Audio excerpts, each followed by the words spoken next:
Hey everyone, welcome back to the channel. Today we are diving into something that's been making waves in the .NET world, minimal APIs.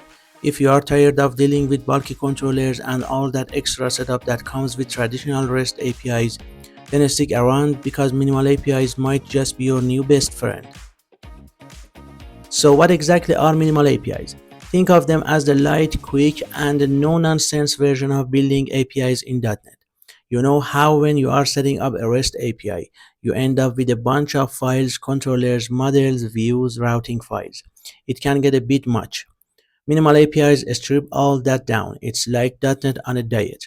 Just enough to get the job done without all the extra weight. With minimal APIs, you can define your endpoints directly in the program.cs file. Yes, you heard that right. No controllers needed. It's literally as simple as mapping out your routes directly, and boom, you've got a working API.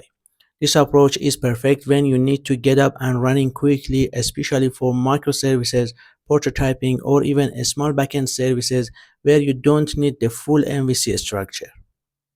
Now you might be wondering, why would I do everything in program.cs? Isn't that messy? Actually no. This is one of the beautiful parts of minimal APIs. By using program.cs, you are keeping everything super direct and easy to follow. You set up your builder, configure your app, and define your routes all in one place. It's like the control center of your app, and it makes it super easy to see what's going on. Instead of bouncing between controller services and who knows how many other files, everything is right there. It's all about reducing friction and getting you straight to the point, building and exposing your endpoints. So there you have it. Minimal APIs are like the no BS version of building APIs in .NET. They're quick, they're light, and they let you focus on what matters, writing the endpoints that makes your app tick. Up next, we are gonna dive into actually building one step by step, so stay tuned. Alright, first thing first, open up your Visual Studio and create a new .NET project. Now you have got a new project set up. So let's simplify things. Open up program.cs. By default, .NET sets you up with some boilerplate that we don't really need for minimal APIs. So let's clear out everything inside program.cs and start fresh. Before we dive into the API part, let's add Swagger. You can take it from NuGet Package Manager. So we have a nice UI to test our endpoints. It's like our API's own little homepage. Add this at the top of program.cs. Alright, so what we have done here is just set up Swagger, so we can visually interact with our API. It's like a sanity check for us developers. Alright, let's get into the fun part, actually building out our to-do list API. We are going to be doing everything right inside program.cs. This keeps things super simple and minimal, just like minimal APIs aren't meant to be. We'll create a few basic CRUD operations: get all to-do, get a specific to-do, create a new to-do, update an existing to-do, and delete to-do. Let's take it one step at a time. Before all this works, we need a simple class to represent our to-dos. This class defines what a to-do item looks like. It has an ID, a task description, and a status flag to show if it's complete. Simple, clean, and all we need for this demo. What we are doing here is just setting up a list called to-dos that holds our to-dos item. Each to-do is an instance of the to-do class, which we will define in a second. This list is where all our data lives for now. No database setup, no configuration, just a straight up data. Now let's create our first endpoint. This one's going to retrieve all the to-dos in our list. Here's how we do it.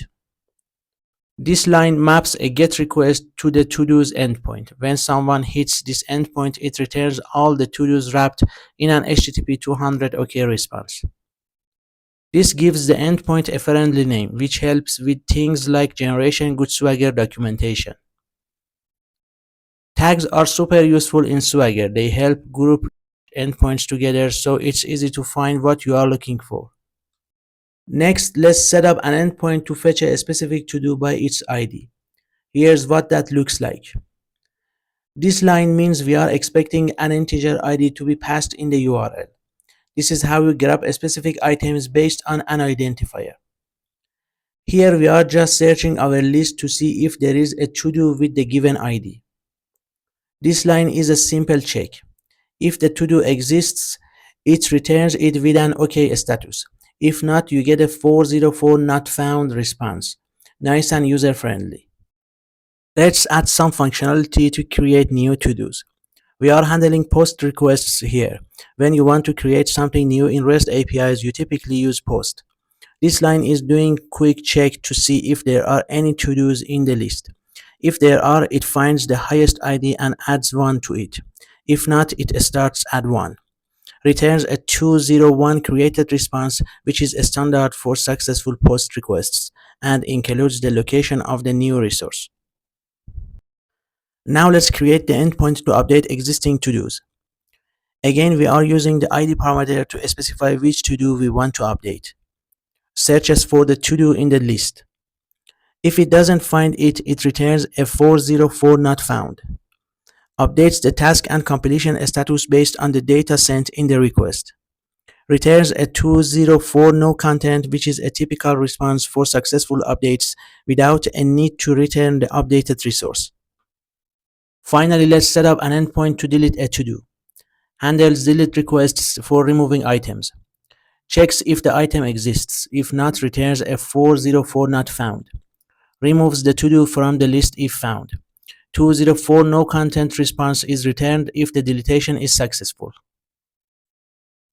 And that's it. You've just built a fully functional to-do list API using minimal APIs in .NET. Notice how everything is super streamlined. We've got all our logic in one place, which makes it super easy to manage, especially for small projects or microservices. Up next, we are gonna run this bad boy and see it all in action. Let's go. Let's start simple by checking out all the to-dos we have. Click on the Get To-Dos endpoint under the To-Dos section, and then click on Try It Out. You will see the Boolean Execute button. Give that a click. You should see a 200 OK response with a list of all your to-dos. Remember, this is pulling directly from our in-memory list. Everything you set up in that to-dos list earlier should be showing up right here. If you see your to-dos item, you are good to go. If not, double check that your list was initialized correctly in program.cs. Next up, let's test getting a specific to-do by ID. Go to the Get To-Dos ID endpoint, click Try It Out, and you will see a field to enter the ID. Type in an ID that you know exists, like 1, and then hit Execute. Nice, you should see the specific to-do item with the ID you entered. The response should be a 200 OK with the to-do details. Now let's create something new. Head to the Post To-Dos endpoint, click Try It Out, and you will see a nice little JSON template to fill out. This is where you will enter the details of your new to-do. Let's add a new to-do, something like this. After you've entered your details, click Execute. Check it out. You should see a 201 created response, and it will even tell you the location of your new to-do. If you head back to your Get All To-Dos endpoint and refresh, your new to-do should be right there in the list. Alright, so we've talked about creating and retrieving our to-dos, but what about updating and deleting them? Here's the good news. You can easily test this yourself in Swagger. Just head to this endpoint if you want to update a to-do, or delete endpoint to remove one. Simply fill in the details, hit Execute, and Swagger will take care of the rest. It's as simple as that. So go ahead, give it a try, and see how these operations work firsthand. That's a wrap, folks. We've built, tested, and validated a full CRUD API using .NET's minimal APIs, all within the cozy confines of program.cs. If you are new to APIs or just looking for a faster way to build lightweight services, minimal APIs are definitely worth exploring. If you want to check out the full Minimal API project, the download link is right in the description below. Just click on it, grab the code, and start exploring. If you enjoyed this video, make sure to smash that like button, subscribe to the channel, and ring the bell so you don't miss out on any of my upcoming content. Drop your questions and feedback in the comments. I love hearing from you, and I'm here to help you on your coding journey. Thanks for watching, keep coding, and I'll see you in the next one. Peace out.